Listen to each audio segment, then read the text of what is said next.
This point of view is good for capturing birds in flight video frames. Look at that, right at it.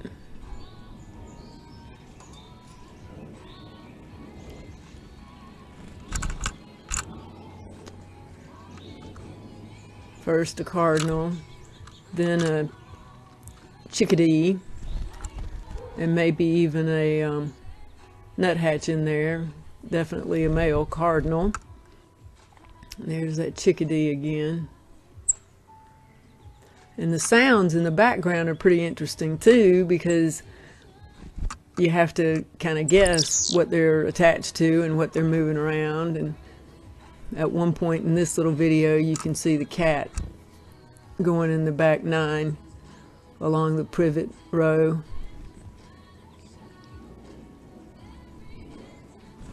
I think the camera must throw them off when it's at this position.